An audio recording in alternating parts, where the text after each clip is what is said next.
Hello, this is Climate Camp TV, and today we've got Natasha Bird, who's a freelance journalist, and she's come to talk to us about the question of the media image of Climate Camp in the outside world. What do people think about it?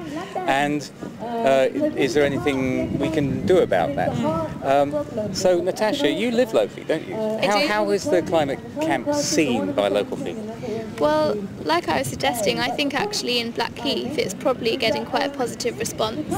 Blackheath is already quite a green area, everyone's a bit relaxed. Blackheath itself is always covered in people, whether they're kite flying or running around with their sheepdogs.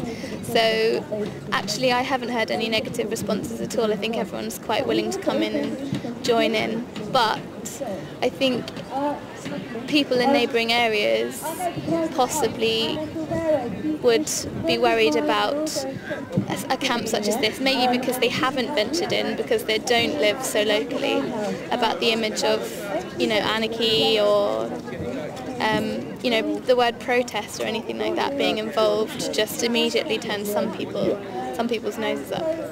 Sure. And someone actually on the bus the other day said to me, oh, I came up, but it was all fenced off and it looked a bit inhospitable. Yeah. And I said, well, you know, we just need normal security, like any festival, really. You know. And she said, oh yes, I can see your point. You know, otherwise you just get, you know, invaded in the night or something. But yeah, so now you're selling stories to the mainstream papers. Yep. I mean, if you write a story which is climate campers are incredibly cuddly and friendly people, are they interested? Certainly for some of the larger newspapers which I've sold or have been trying to sell stories to before, no, not so much. You kind of the newspaper that I've been working for recently certainly loves a bit more sensation than that. But what the great thing that's going on at the moment, of course, is the massive progress we've made online and in information technology because of having websites.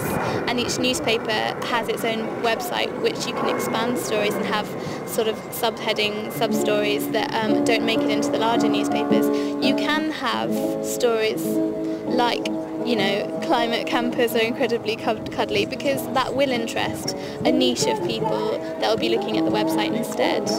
And the great thing about the website is it has links all over it, so if someone's reading a similar story, they can get directed to the story about climate camp. Yes, and our TV, of course, goes out on the web, so we can have this much broader perspective than mainstream television.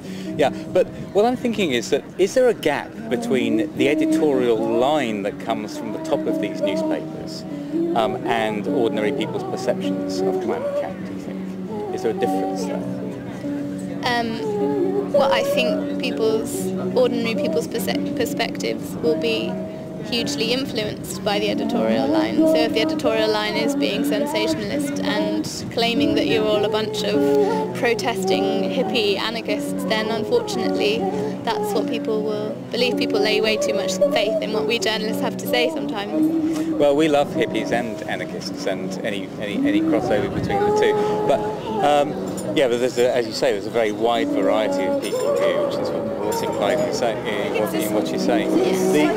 I mean, the Evening Standard yesterday had a wonderful, desperately looking for something a bit more sensational. They had a headline, "Climate Camp in Crisis." And it was about the debate over whether the police should be allowed on site or not. Now, this was completely fictitious. I mean, there's no sense of crisis whatsoever. There was a debate going on as to whether we should allow the police on site or not.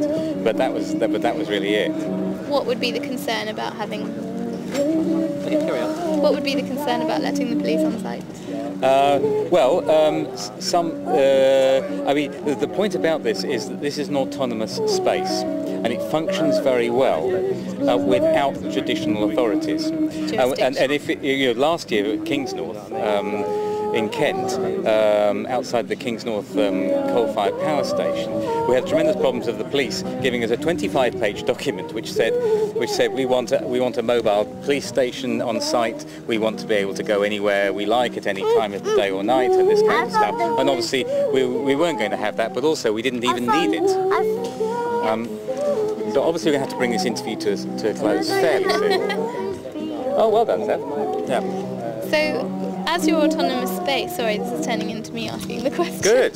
But as this has turned into an autonomous space where there's such a message of equality among every sort of person that's here, does that mean that you really don't have any way of enforcing that people treat each other a certain way, or is it just a communal sensitivity? Yes, we do. That's dealt with very effectively, actually. You know, somebody gets drunk and aggressive or something like this, or somebody is perhaps just they bring their aggression from the outside world, whatever's happening to them in the outside world, into here. There's a number of ways of dealing with that. There's a tranquility space. There's things where people can be mediated, to actually deal with their problems. So that this place is kept as friendly and nice as you can see it is. And is this a communal response then to someone who's behaving? Yes. It's not a question of informing the authorities. Right. As you can see, it's a very child-friendly space as well, including the Pilot Camp TV studio. Natasha, thanks very much for coming in. Please write something good, but also interesting, so it actually gets out there. Yeah. Lovely. Great. Thanks for that.